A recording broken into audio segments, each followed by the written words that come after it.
안녕하세요, 리본카 전효빈입니다. 오늘 여러분들께 보여드릴 차는 바로 카니발 하이브리드입니다. 여러분들 진짜 오랫동안 기다리셨잖아요. 제가 듣기로도 카니발 하이브리드를 대기 걸어 놓으신 분들이 정말 많다고 하더라고요. 그래서 여러분들이 가장 궁금해하실 만한 사항은 어떤 것들인지 제가 오늘 이 카니발 하이브리드를 시내를 위주로 주행을 하면서 시내 주행에서 어떤 것들이 장점이 있는지, 그리고 새롭게 추가된 기능들이 있다고 하는데 그런 기능들은 과연 주행에서 효율적인지, 그런 것도 한번 살펴보도록 하겠습니다.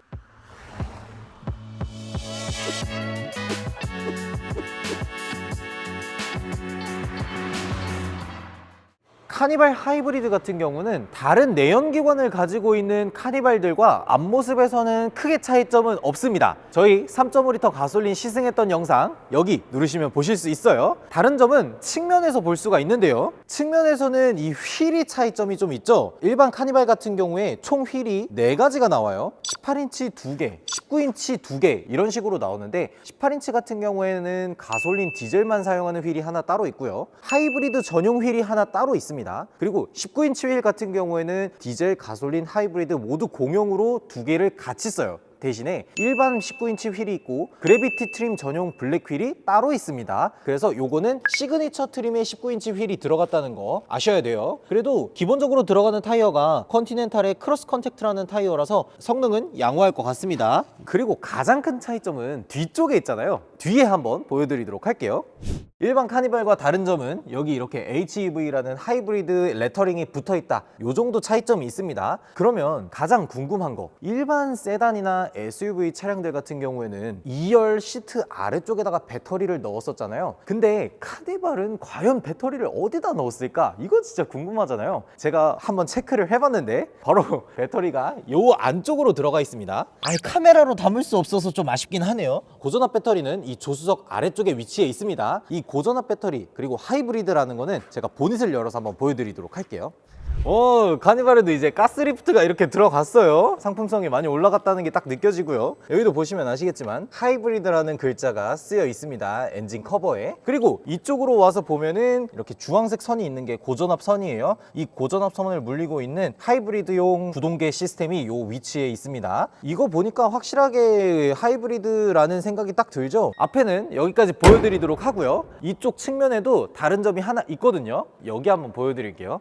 드디어 카니발이 이렇게 저공해 자동차 스티커를 받았습니다. 저공해 1종, 2종, 3종이 있는데 저공해 3종까지는 공영주차장 50% 감면 혜택이 있기 때문에 내 차 인증 꼭 받으셔서 할인 받으시길 바랄게요. 그리고 뒤쪽으로 오면은 아주 중요한 점이 하나 있죠. 여기 보시면 에너지 소비 효율 등급이 나와 있습니다. 여기 복합 연비는 13.5km/L가 나와 있잖아요. 18인치 휠을 장착한 카니발 하이브리드 같은 경우에는 복합 연비가 14km/L입니다. 근데 여러분들도 잘 아시겠지만 하이브리드 인증을 받아서 개소세 100만원, 취득세 40만원 감면 혜택을 받기 위해서는 복합 연비가 14.3km/L를 달성을 해야 취득세랑 개소세 할인을 받을 수 있어요. 근데 안타깝게도 그 기준을 넘지 못했기 때문에 카니발 하이브리드 같은 경우에는 어떤 트림을 사셔도 세금 감면 혜택을 받기엔 어렵습니다. 0.3km/L만 높았으면은 140만원 절감해서 살 수 있었는데 그거 못 높인 거는 살짝 아쉽긴 하죠. 휠을 15인치 꼈으면 됐을 텐데. 진짜 무슨 소리 하는 거야. 15인치 끼면 그거 사람들이 누가 사요? 오늘 저희가 카니발 하이브리드 시내 도심 위주로 한번 주행을 해보도록 할 텐데요. 저희가 부천에서 리본카 본사까지 주행을 하도록 할 텐데요. 하이브리드 차량들이 가장 큰 능력을 발휘할 수 있는 부분이 시내 주행이잖아요. 그래서 시내 주행에서 얼마나 정숙한지, 또 그리고 엔진 개입과 모터 개입은 어떻게 되는지, 모터로 주행을 좀 길게 하는지, 이런 것들까지 한번 알려드릴 수 있도록 하고요. 그리고 지금은 저희가 출근길 시내 주행을 하지만 다음번에 저희가 굉장히 긴 장거리 시승을 할 거거든요. 짐도 가득 싣고 사람도 좀 여러 태우고 그렇게 주행을 한번 해보도록 할 테니까 그거 보시려면 구독, 좋아요, 알림 설정도 부탁드리도록 하겠습니다. 자, 그럼 출발해 보도록 할게요. 자, 일단 아파트에서 좀 빠져나가야 되는데 아파트에 차가 좀 많아요. 오, 어라운드 뷰가 이렇게 탑뷰로도 나오고요. 이런 식으로 내가 마음대로 조절해서 볼 수 있는 이런 기능도 나와요. 아이, 구형 카니발이 옆에 있는데 오징어구만. 아, 신형 카니발이 훨씬 예쁘네요. 죄송합니다. 예, 카니발 오너분들 죄송합니다. 부천에서 저희 회사까지 가는데 14.2km라서 지금 여기부터 일단 연비를 모두 초기화 시켜보도록 할게요. 자, 일단 누적 정보 초기화, 주유 후 정보 초기화 했습니다. 와, 근데 진짜 차가 어마어마하게 막히는 것 같아요. 14km 가는데 1시간 10분이 걸린대. 와, 씨, 이게 말이 되나? 하이브리드는 오히려 좋잖아. 그렇죠. 하이브리드는 오히려 막히는 길에서 모터로 주행하니까 훨씬 괜찮을 거라고요. 자, 그리고 주행하기 전에 간단하게 세팅을 좀 할 건데, 산타페, 소렌토, 카니발 모두 타보면서 느꼈지만 회생제동을 오토로 놓고 타는 게 제일 좋더라고요. 레이더로 앞차와의 거리를 인식해서 회생제동량을 늘렸다가 줄였다가 이렇게 하니까 훨씬 브레이크도 덜 밟게 되고 약간은 전기차처럼 운행하는 그런 느낌? 원페달 비스무리하게 하는 그런 느낌이 꽤 괜찮은 것 같아서 저는 이렇게 오토로 놓고 주행을 하도록 할게요. 지하주차장 다니는데도 엔진이 많이 켜지네. 그러게, 지하주차장만 다니고 있는데도 엑셀을 살짝만 깊게 밟으면 바로 엔진이 개입해요. 모터가 약한가 이런 생각이 드는데, 카니발 하이브리드로 오면서 모터 출력이 좀 늘어났거든요. 기존 차량들 같은 경우에는 44kW, 카니발 하이브리드는 54kW급으로 약 10kW 정도 늘어났습니다. 덕분에 합산 총 출력도 245마력으로 기존 차량들보다 한 10마력 정도 늘어난 건 사실이에요. 근데 카니발 하이브리드의 공차 중량이 얼마인지 아세요? 기본으로 2.1톤이 넘어요. 소렌토 18인치 같은 경우에는 1.9톤이 안 됐잖아요. 걔보다 250kg이 더 무겁고요. 산타페 하이브리드 같은 경우도 20인치 휠을 꼈을 때 2톤이 살짝 넘어가는 무게였는데 걔보다도 150kg이 훨씬 무겁죠. 그러다 보니까 아무래도 엔진 개입이 좀 더 잦은 느낌이 드는 건 사실입니다. 모터 출력을 더 높였어야 되지 않았나 그런 생각이 들어요. 이 차량 지금 뒤에 보시면 아시겠지만 저희가 7인승 차량을 사용하고 있어요. 거기에다가 시그니처 트림입니다. 웬만한 옵션들은 다 들어가 있다고 보시면 돼요. 일단 카니발 하이브리드로 넘어오면서 배터리의 전체 캐퍼시티가 조금 더 커졌다고 해요. 기존 차량들에 비해서 확실히 배터리 용량 자체가 커지다 보니까 모터로 주행을 할 수 있는 길이가 좀 길어졌나 싶은데 사실 그 정도까지는 아닌 것 같습니다. 차량의 무게도 무겁다 보니까 이 정도 배터리 용량을 키우는 거는 당연해 보이기도 하고요. 배터리의 수명, SOH라고 하죠. 이런 수명을 유지시키는 데에는 아무래도 배터리 용량이 큰 게 절대적으로 유리하다 보니까 이런 것들은 장점이라고 할 수 있겠네요. 왜 유리해? 아, 왜 그러냐고? 저는 잘 모르는데 전공자분들이 배터리 용량이 절대적으로 커졌을 때 이 내부에서 전자들의 벌써부터 머리가 어지러워. 저희는 뭐 이런 기술 발전이 되면은 기술을 즐기기만 하면 되는 거니까 그런 건 집어치우도록 할게요. 저희가 지금 시내 주행을 하고 있는 와중에도 이렇게 HDA를 켜놓고 주행을 하고 있습니다. 눈이 내리고 있는 와중에도 앞차를 꽤나 잘 인식하는 상황이다 보니까 굳이 이렇게 브레이크나 엑셀에 발을 올려놓고 근데 스마트 크루즈 컨트롤이 해제됐어.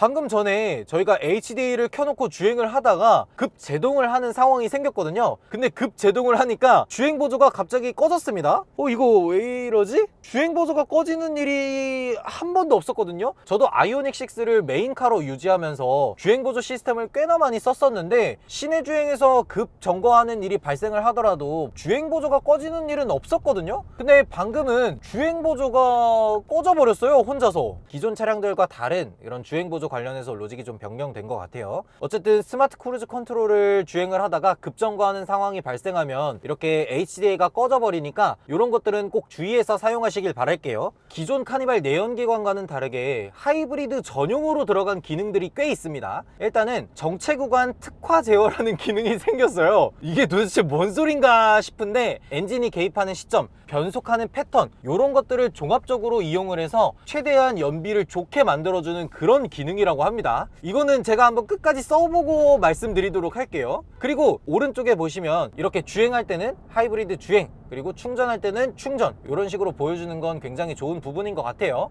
그리고 하이브리드만의 특화된 기능들이 조금 더 있죠. 일단 주행 관련해서 기술이 무려 3개나 들어갔습니다. 기술 이름부터 한번 설명을 드리면 eRide라는 기술이 들어갔고요, e핸들링이 들어갔고요, EHA라고 하는 기능이 들어갔습니다. 이 3가지 기능들이 각자 안전을 운전을 담당하고 있는데 목표로 하는 지점들이 조금씩 달라요. 일단 이 라이드 같은 경우에는 모터의 토크 벡터링을 이용해서 차체의 거동을 조절하는 기술이라고 하고요. 그리고 이 핸들링 같은 경우에는 모터를 사용해서 핸들링을 좀 더 부드럽게 한다고 합니다. 제가 지금 카니발 하이브리드로 도심 주행을 하고 있지만 어제는 고속도로 주행을 했었거든요. 고속도로 주행을 할 때도 IC를 조금 과격하게 빠져나간다거나 고속에서 급선회를 한다거나 핸들링을 좀 급격하게 했을 때 조금 더 잘 잡아주는 느낌을 느낄 수가 있더라고요. 3.5L 가솔린하고 비교했을 때 롤링이나 피칭을 잘 잡아주는 듯한 느낌이 확실하게 들었습니다. 그리고 EHA라고 하는 기능이 들어갔는데 요거는 정확하게 설명을 드리긴 살짝 애매해요. 왜냐면 카탈로그에도 보면 전방 충돌을 감지했을 때 전후륜의 무게 배분을 조절해서 차량 회피를 도와준다 뭐 이런 식으로 설명이 돼 있거든요. 이거 기술을 한번 보려면 박는 상황을 연출해야 이 기능을 맛볼 수 있나? 이 기능을 사용하기 위해서는 충돌 시점을 딱 감지해야 된다고 하더라고요. 이렇게 하이브리드 전용 기술 3가지가 주행 관점에서 들어갔다고 볼 수 있고, 기본적으로 하이브리드 차량 같은 경우에는 홈 메뉴에서도 이런 식으로 하이브리드 탭이 따로 들어가 있습니다. 연비, 그리고 전기 모터 사용량, 엔진에서 배터리가 이렇게 왔다 갔다 하는 이런 것들 구동계로 보여주는 거는 굉장히 좋은 부분인 것 같아요. 지금 저희가 대략 한 5km를 15분에 걸쳐서 주행을 했는데 연비가 13.4km/L가 나왔어요. 복합으로 따지면 이 연비가 맞긴 한데 도심 주행만 따졌을 때는 원래 공인 연비가 14km/L거든요.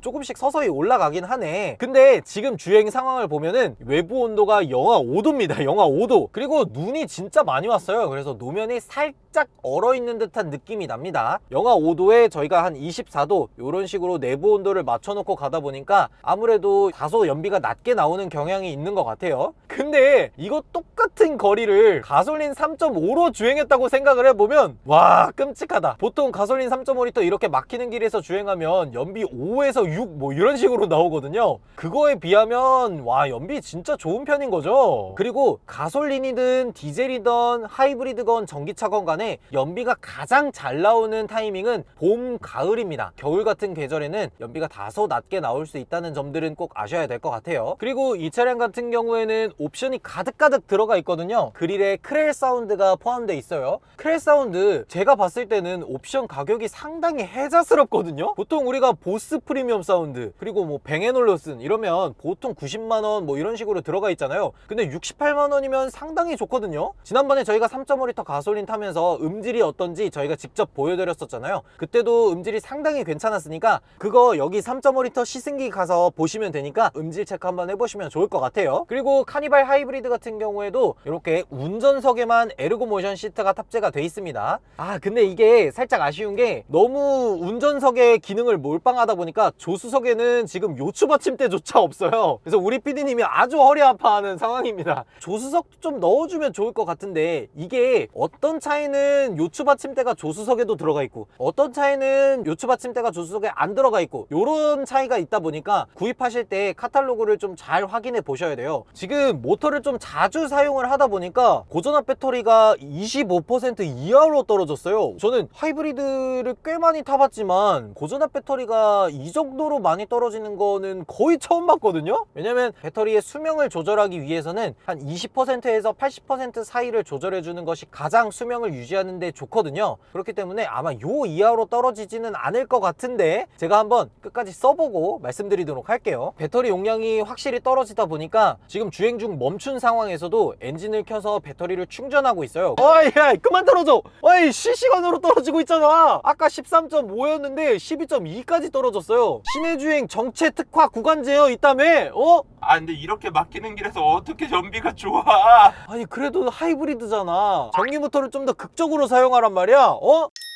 저기 지금 사고가 났어요. 살얼음이 껴있고 블랙아이스가 있다 보니까 겨울철에 주행하실 때는 저속이더라도 반드시 조심을 하셔야 돼요. 보시면 이 눈꽃 모양이 괜히 있는 게 아니에요. 그리고 보통 4도 이하로 떨어지면은 현대 기아에서도 이런 식으로 결빙 안내판이 뜹니다. 그렇기 때문에 이런 것들은 반드시 주의해서 운행을 하셔야 돼요. 특히나 이번 겨울에는 눈이 진짜 많이 오고 있잖아요. 그렇기 때문에 4계절 타이어, 올 시즌 타이어 신뢰하시면 절대 안 됩니다. 눈길에서는 꼭 윈터 타이어 착용하고 눈길을 달리셔야 돼요. 진짜 위험합니다. 자, 일단 주행하면서 엔진 느낌이나 이런 것들을 좀 설명드리려고 해요. 자, 지금 제가 엑셀을 10%도 안 밟았다고 생각되는 지점을 밟고 있거든요. 근데도 엔진이 바로 개입이 됐습니다. 그렇다고 해서 고전압 배터리에 배터리가 안 차 있느냐? 그것도 아니에요. 지금 한 50% 정도 차 있는데 제가 봤을 때는 한 7, 80%는 무조건 엔진 개입이 됩니다. 그렇기 때문에 연비가 거기서 많이 떨어지는 것 같아요. 모터 출력이 제가 봤을 땐 이것보다 한 3, 40마력 이상은 높아야 이 무거운 차를 끌고 최소한 시속 한 40까지는 주행할 수 있지 않을까, 그런 생각이 들더라고요. 제가 어제 이 차를 끌고 고속도로, 즉 자유로나 뭐 이런 곳에서 좀 고속으로 주행을 했었거든요. 그때 RPM을 보니까 다른 여타 소렌토나 산타페 하이브리드는 100km 정속을 했을 때 1900rpm을 썼는데 카니발 하이브리드 같은 경우에는 그것보다 좀 더 높은 2000rpm을 사용을 하고요. 110km로 주행했을 때 소렌토나 산타페 같은 경우에는 2100rpm을 썼는데 카니발 하이브리드는 2200rpm을 사용하더라고요. 시속 100km, 시속 110km에서 2000rpm, 2200rpm을 사용하는 거는 제가 생각하기로는 6단 자동 변속기를 사용하는 문제도 같이 겹쳐 있는 것 같거든요. 아, 이렇게 큰 차를 운행하고 또 크루징 기어도 사용을 해야 되는데도 불구하고 6단 자동 변속기를 넣어준 거는 연비에 좀 악영향을 미치는 원인이 되지 않을까 싶습니다. 계속해서 시내 주행을 하고 있거든요. 그래서 정차하고 재출발하는 경우가 정말 많은데 그때마다 엔진이 너무 적극적으로 개입한다는 느낌이 좀 듭니다. 제가 엑셀을 깊게 밟은 것도 아니에요. 한 10% 정도만 밟았을 때도 엔진이 너무 적극적으로 개입하고, 엔진이 개입했을 때도 뭐 1600rpm, 1500rpm 이렇게 낮은 rpm이 아니라 보통 2000rpm, 2500rpm, 많게는 2700rpm 이렇게 높은 rpm을 사용하다 보니까 연비가 여기서도 좀 떨어지는 경향이 느껴지는 것 같아요. 지금 정차하고 재출발하는데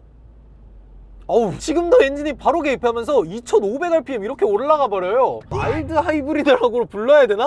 아, 이런 생각이 들면 안 되는데. 승차감 같은 경우에는 1열이 정말 만족스럽게 세팅이 돼 있습니다. 기본적으로 타이어 공기압도 38에서 39로 맞춰져 있는데 19인치 타이어를 장착하고 있는 카니발 하이브리드는 39 사이가 적정 공기압으로 세팅이 돼 있거든요. 지금 상태에서는 그렇게 통통 튄다거나 롤링이나 피칭이 막 자주 느껴져서 불편하다거나 이런 느낌은 전혀 없고요. 1열 승차감에 대해서는 굉장히 만족스럽게 타고 가고 있다는 생각이 들어요. 근데 제가 어제 무파님 영상에 살짝 카메오 같은 느낌으로 출연하면서 2열에도 타보고 3열에도 장기간 탑승을 해봤거든요. 그 승차감에 대해서 한번 말씀드리도록 할게요. 일단 2열 승차감만 놓고 봤을 때는 1열보다는 살짝 아쉬운 부분이 있기는 하지만 그래도 2열 정도는 굉장히 편하다고 생각을 했었거든요. 게다가 2열 시트 같은 경우에는 지금 이 7인승 의자에는 릴렉션 컴포트 시트, 그리고 의자를 좌우로 움직이고 등받이도 전동으로 기울어지는 그런 기능을 탑재하고 있고요. 게다가 진동 기능을 탑재해서 마사지 기능도 들어가 있어요. 와, 2열 시트에 진짜 진심이구나 이런 생각이 들더라고요. 근데 한 가지 조금 아쉬운 거는 릴렉션 컴포트 시트를 제대로 사용을 하려고 하다 보면은 의자를 우측으로 최대한 붙인 상태에서 릴렉션 컴포트 시트가 작동하다 보니까 의자 위치를 잘 조절해줘야 릴렉션 컴포트 시트가 작동된다는 거는 확인을 하셔야 되고요. 그리고 기존 카니발 일반 3.5L나 2.1L 디젤에 비해서 2열 시트 포지션이 다소 높게 설정이 되어 있다는 거 아시면 될 것 같고요. 3열에 제가 좀 더 오래 탔었는데 3열 같은 경우에는 1열이나 2열 시트에 비해서 허벅지를 받치는 부분이 다소 짧습니다. 허벅지가 좀 뜬 상태로 주행을 하다 보니까 장거리 주행에 적합하다는 생각은 들지 않더라고요. 편안함으로 따지면 1열이 제일 편안하고 2열이 그 다음이고 3열은 완전 편안하다고 얘기하기는 좀 어려울 것 같습니다. 노면에 요철을 만나거나 이럴 때 다소 통통 튀는 듯한 느낌을 받을 수가 있더라고요. 근데 이거는 어쩔 수가 없는 게 카니발의 특성상 3열 같은 경우에는 후륜 타이어 바로 위쪽에 있잖아요. 그러다 보니까 3열 승차감은 사실 그렇게 좋다고 얘기하기는 어려울 것 같습니다. 근데 7인승과 9인승의 절대적인 차이점이 있죠. 9인승 같은 경우에는 6명이 캡틴 시트에 앉아서 편안하게 갈 수 있고, 게다가 가격표를 보시면 7인승보다 9인승이 세금 혜택을 받기 때문에 옵션표도 살짝 더 싸요. 거기에다가 제일 좋은 점, 버스 전용 차료를 탈 수가 있잖아요. 7인승은 버스 전용 차료를 6명이 탄다고 해서 탈 수가 없어요. 7인승 말고 9인승만 버스 전용 차료를 탈 수가 있습니다. 그러다 보니까 제가 봤을 때는 웬만하면 9인승을 구매하시는 게 제일 좋아 보이긴 해요. 많은 분들이 걱정하시는 것 중에 하나가 아이들이나 어른들이 2열, 3열에 탔을 때 공명음이라든지 좀 어지럼증을 느낀다든지 이런 문제점을 걱정하고 계셨잖아요. 근데 제가 2열하고 3열에 탔을 때는 그런 문제점은 딱히 없었어요. 자세한 거는 저희가 좀 장거리 주행을 하면서 사람들을 많이 태워보고 그때 한번 말씀드릴 수 있도록 할게요.